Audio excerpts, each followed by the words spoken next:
Hello students, I hope all of you are doing well. पिछले class में पिछले lecture में हम लोगों ने बात किया था, इंग्लिश का जो प्रीवियस लेक्चर है उसमें हमने बात किया था कि क्या लेटेस्ट पेपर पैटर्न है। And before that we took up the first story of the your main reader book, that is first flight की जो फर्स्ट स्टोरी है, that is a letter to God. Today we are taking up a poetry, okay, and this poetry is The Dust of Snow, and the poet of this poetry is Robert Frost. Robert Frost एक American poet थे rather, और America के most loved poet थे. Robert Frost की life, initial life काफी struggle से भरी हुई थी, और उनको अपने जो जहाँ पे उन्होंने सबसे ज्यादा समय बिताया था, that is new England. It's a place in America. वैसे तो सैन फ्रांसिस्को के बॉर्न थे रॉबर्ट फ्रॉस्ट, लेकिन न्यू इंग्लैंड में उन्होंने सबसे ज्यादा समय बिताया था. एंड न्यू इंग्लैंड का जो लैंडस्केप है, विंटर लैंडस्केप, वो उनके कई पोएट्रीज में झलकता है. And this poem is no different. Dust of snow में भी वो उनका जो जो लव है उस प्लेस के लिए वो झलका है काफी. Now dust of snow seems to be a very short poem. 8 lines की है, और देखा जाए तो एक्चुअली एक ही सेंटेंस है वो, because there is one final full stop at the end of the poem, but then the poem is very meaningful. It gives a lot of impact on the reader's mind once he or she has finished reading. Okay, so it gives a lot of impact, and it is a very nice, beautiful, lovely poem, again inspired by the good things of nature, the good impact, the good effect of nature on human beings. Okay, that nature always brings something positive, no matter how disturbed you are, how upset you are, but it always leaves you with something good in your mind. Okay, now before we start the explanation and analysis of this poem, I would request you to keep some other phone also ready with you, so that you can read the text from that phone, and then you can the text is of course in the description box of this video, so you can open that in some other phone and simultaneously read the text with me, and also listen and watch the video, listen to and watch the video. Okay, that will be a great help rather than simply listening to the explanation. So I will read it for you. I will start reading with you. uh, let's first talk about what does this poem say. What is the central idea of this poem, or what is the main theme of this poem? Let us say central idea.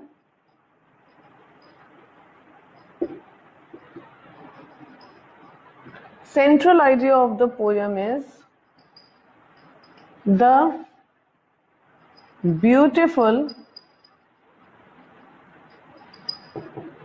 impact of nature on the human beings.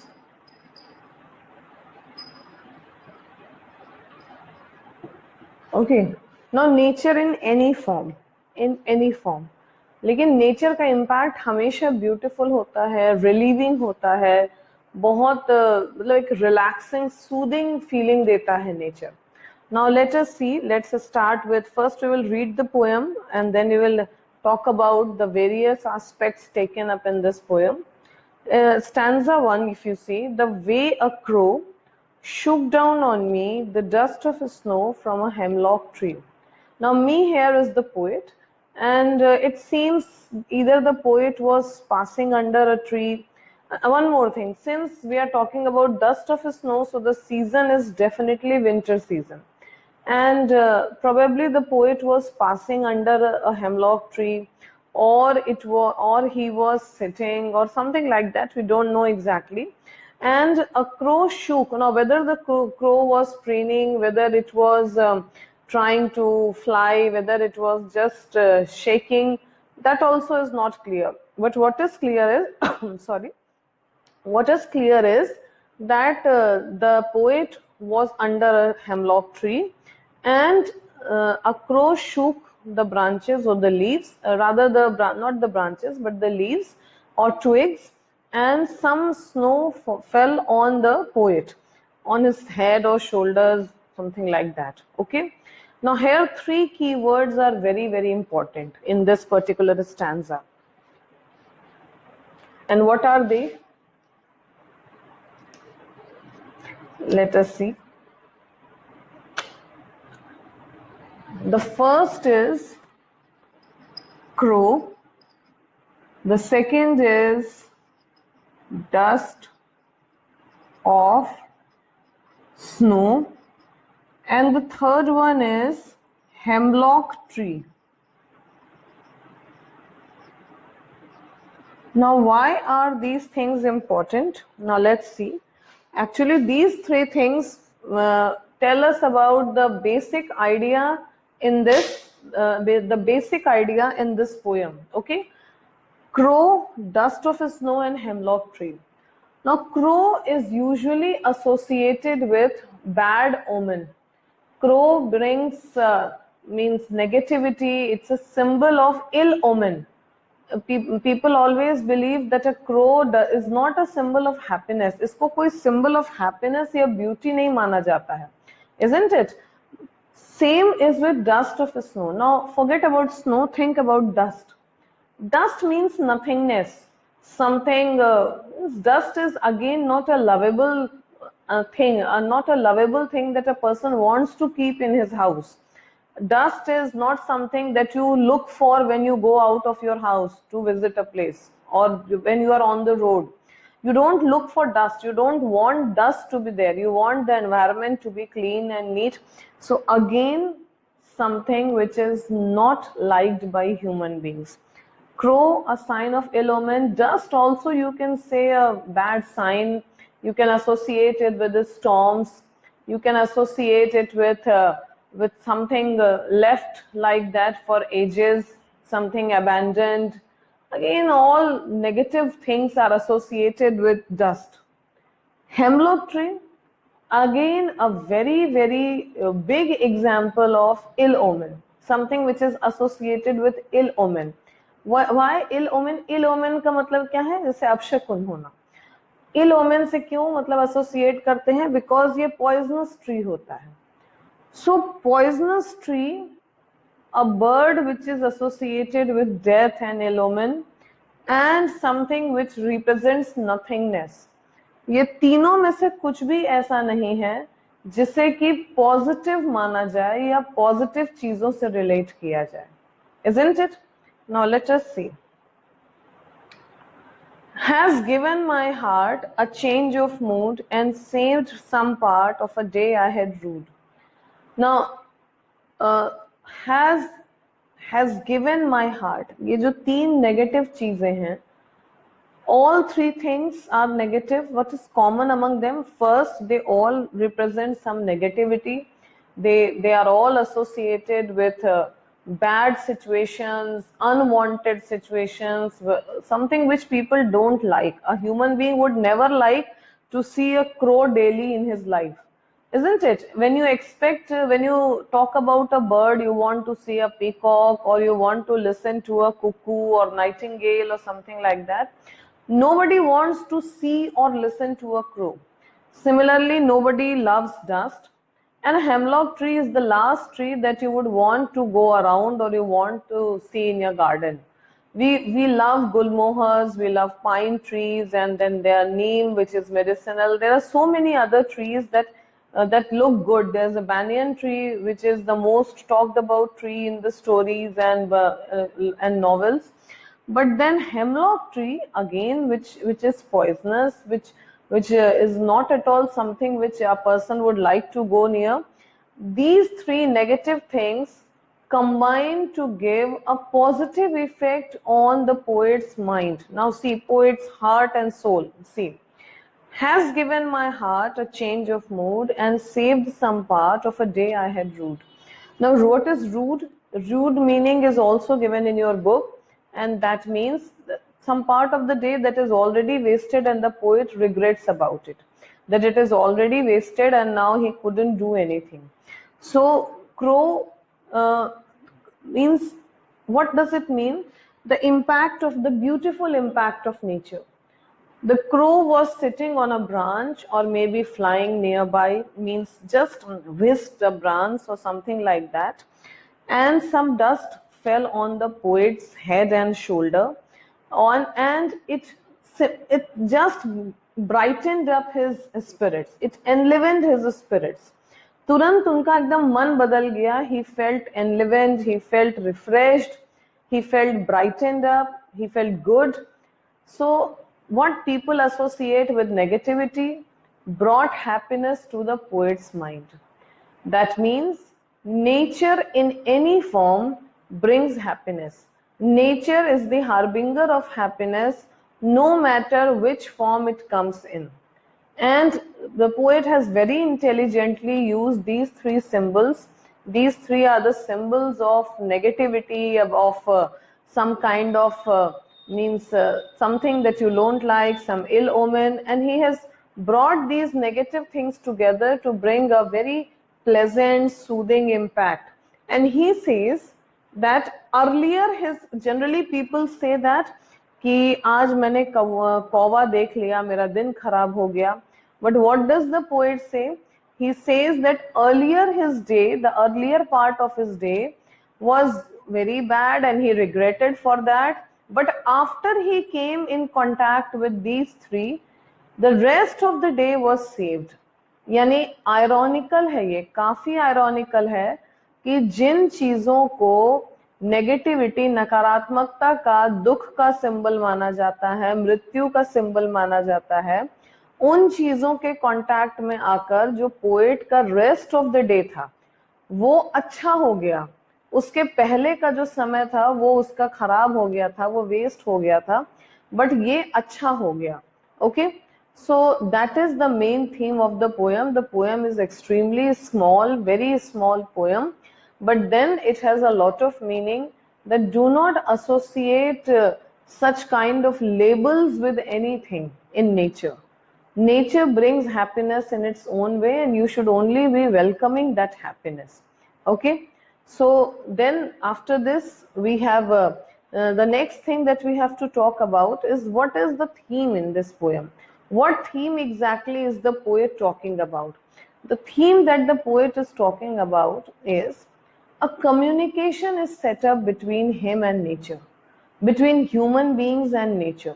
There's a communication. There is always, they are not two disconnected things. इंसान और प्रकृति अलग अलग चीजें नहीं है. इंसान और प्रकृति एक दूसरे से कनेक्टेड है और एक दूसरे के ऊपर इम्पैक्ट डालते हैं. यहाँ पे प्रकृति का असर दिखा इंसान पर, कई बार इंसान भी प्रकृति पर असर डालता है. ओके, सो प्रकृति का असर दिखा, यानी एक कम्युनिकेशन हुआ between nature and human beings. दूसरा कि जो सपोज्ड नेगेटिव चीजें थी उन्होंने एक पॉजिटिव इम्पैक्ट डाला जो पोएट है उसके ऊपर. Okay, and these two form the basic meaning, basic theme of this poem. And poet has purposefully chosen these three. Generally जैसे पोएम्स में हम सुनते हैं कि डिस्क्रिप्शन किन बर्ड्स का होता है, ब्यूटीफुल बर्ड्स और ब्यूटीफुल सिंगिंग बर्ड्स. ओके, बहुत सारे ऐसे पोएम्स हैं जो नाइटिंगेल को डेडिकेटेड हैं, जो पोएम्स कुकू को डेडिकेटेड हैं, कुछ पोएम्स और भी होते हैं जो अदर ब्यूटीफुल बर्ड्स के बारे में बात करते हैं. लेकिन यहाँ पे क्रो को पर्पसफुली चूज किया गया just to let you know that nature का हर एक फॉर्म ब्यूटीफुल है. ऐसा नहीं है कि सिर्फ जो देखने में सुंदर है या जो बोलने में, गाने में सुंदर है, सिर्फ उसी को सुंदर माना जाए. नेचर का हर रूप, प्रकृति का हर रूप सुंदर है. Okay, so that is all regarding the critical analysis of this poem. And if you read this poem, you hardly find any difficult word apart from the word rude. Now the rude word meaning is already given and I told you also. Now after this comes poetic devices, that is figures of speech. Now what are figures of speech? First of all, figures of speech mean कि जो हम भाषा बोलते हैं, जैसे अभी हम लोग बात कर रहे हैं, ये बड़ा सिंपल सी स्ट्रेट सी भाषा है। इस भाषा को सुंदर भी किया जा सकता है, इस भाषा को अच्छा भी बनाया जा सकता है, और इसी को फिगर्स ऑफ स्पीच बोलते हैं, अलंकार जिसे हम हिंदी में बोलते हैं। सो फिगर्स ऑफ स्पीच का मतलब है कि साउंड के टेक्निक्स को यूज करके या और मीनिंग्स के टेक्निक्स को, अदर मीनिंग के टेक्निक्स को यूज करके भाषा को खूबसूरत बनाना, that is figures of speech. If you want to go through figures of speech in detail about what is it and what are the general figures of speech used in English language, then you can go through a video of class 11th which is already on the CATG YouTube channel, and you can go through that video and you can understand the different figures of speech that will give you a very nice clear explanation of that. So CATG YouTube channel provides you with a lot of resource for your online studies at home. Okay, now coming back to figures of speech, the first figure of speech, जैसे अगर हम लोग बात करें सबसे पहले कि alliteration क्या होता है, पहला इसमें जो फिगर ऑफ स्पीच हमें बात करनी है, that is alliteration. Now let us see what that alliteration is.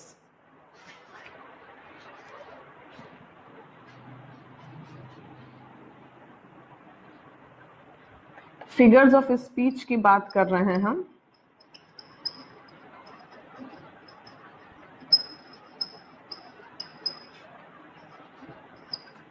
जो फर्स्ट फिगर ऑफ स्पीच है वो है एलिटरेशन. अब ये एलिटरेशन क्या होता है? एलिटरेशन का मतलब होता है रिपीटेड डोमिनेंट सिलेबल, या सिंपल भाषा में कहें तो रिपीटेड प्रोमिनेंट साउंड. अगर कोई प्रोमिनेंट साउंड रिपीट हो रहा है बार बार, उसे हम एलिटरेशन कहते हैं. जैसे कि एक लाइन है इसमें, इस पोयम में, saved some part of the day. Now if you see, ये दो लगातार वर्ड सेम साउंड से स्टार्ट हो रहे हैं, स एंड स, saved some. So this becomes an example of alliteration. You need to understand this very clearly कि यहाँ स्पेलिंग से मतलब नहीं है, स से मतलब है. सम सेव्ड, सेव्ड सम, स. ओके, सो जब दो या दो से ज्यादा लगातार शब्द सेम साउंड से स्टार्ट होते हैं तो उसे हम एलिटरेशन बोलते हैं. एलिटरेशन अदरवाइज भी हो सकता है, अगर कोई एक साउंड एक लाइन में बार बार रिपीट हो रहा हो, भले ही वो स्टार्टिंग में ना हो, बीच में हो, लेकिन थ्रू आउट द लाइन वो लगातार रिपीटेड हो, तो उसे भी हम एलिटरेशन बोल सकते हैं. Okay, that also becomes alliteration. So here there is only one example of alliteration in this poem, and that is in this line. Okay, now next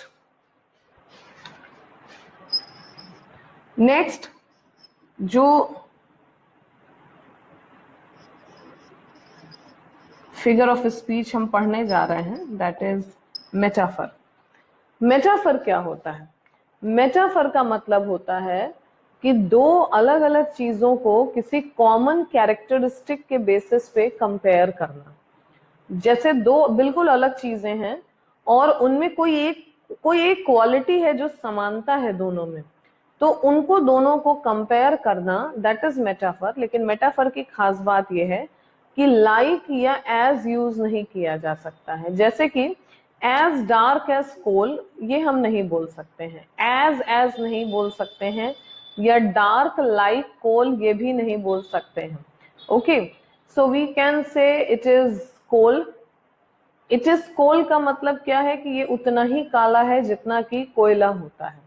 okay, सो ये जो फिगर ऑफ स्पीच है, metaphor and then alliteration, ये सारे सबसे common figures of speech हैं जो class 9th और 10th के लेवल पे रेगुलरली यूज होते हैं. Even further in higher classes also you will come across this. Okay, so metaphor इस पोयम में एक है कि जो डस्ट और स्नो को कंपेयर किया गया है। Okay, dust and snow. Snow in a powdered form is similar to dust. जैसा स्नो पेड़ पे था वो बिल्कुल डस्ट की तरह था। तो डस्ट ऑफ स्नो का मतलब ही है कि जो पाउडर्ड फॉर्म ऑफ स्नो है। Okay, so that becomes a metaphor. Now the third one, जैसे कभी कभी हम कहते हैं, if you listen to the news या if you read the newspaper, कभी कभी हम बोलते हैं कि India has won the match. कोई भी मैच अगर इंडिया खेल रहा है तो India has won the match. India has won the match में किसकी एक्चुअली बात हो रही है? क्या उसमें पूरे देश की सारी पॉपुलेशन की बात हो रही है या सिर्फ उस टीम की बात हो रही है? ऑफ कोर्स वो 11 लोगों की जो टीम खेल रही है उसकी बात हो रही है, इजंट इट? यानी बड़े से देश को वो 11 लोग रिप्रेजेंट कर रहे हैं। ठीक, अब एक और सिचुएशन सोचो। एक सिचुएशन ये हो सकता है कि एक दूसरा situation that we can say, suppose I will say I need a helping hand. I need a helping hand. Again, helping hand का मतलब है कुछ हेल्पिंग व्यक्ति, एक हेल्पिंग व्यक्ति। अगेन, हैंड किसको रिप्रेजेंट कर रहा है? The entire body. ओके, सो छोटा सा टीम पूरे देश को रिप्रेजेंट कर रहा है, एक हैंड जो है वो एंटायर बॉडी को रिप्रेजेंट कर रहा है, isn't it? Now other part means ये जो पहला वाला एग्जाम्पल था, इफ यू नोटिस, इंडिया हम किसके लिए बोल रहे हैं? एक छोटे से टीम के लिए, इजंट इट? यानी इंडिया जो बड़ा है वो एक छोटे से टीम के लिए यूज हो रहा है, और हैंड जो छोटा है वो फुल बॉडी के लिए यूज हो रहा है।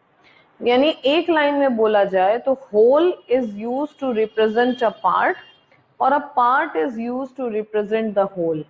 यानी छोटे से हिस्से से पूरे को रिप्रेजेंट करना या पूरे से छोटे से हिस्से को रिप्रेजेंट करना, ये बड़ा इंपॉर्टेंट एक फिगर ऑफ स्पीच है जिसको कि बोलते हैं सिनेक्डकी। सिनेक्डकी बोलते हैं इसको। होल रिप्रेजेंटिंग अ पार्ट और पार्ट रिप्रेजेंटिंग होल। और जैसा कि मैंने अभी बताया कि पूरे इंडिया को बोला जा रहा है जबकि खेल रही है सिर्फ एक 11 लोगों की टीम। और सिमिलरली हाथ की बात की जा रही है, हेल्पिंग हैंड की बात की जा रही है। What I exactly want is a helping human being. So hand represents the whole, that is the human being, and India represents a part, that is the cricket team, the small cricket team which is a part of the country. Okay, so that is synecdoche। और इस poem में एक synecdoche है कि जो line है, and it gave my heart a change of mood। So actually it was not the heart that changed, whose mood was changed, it was the poet whose mood was changed।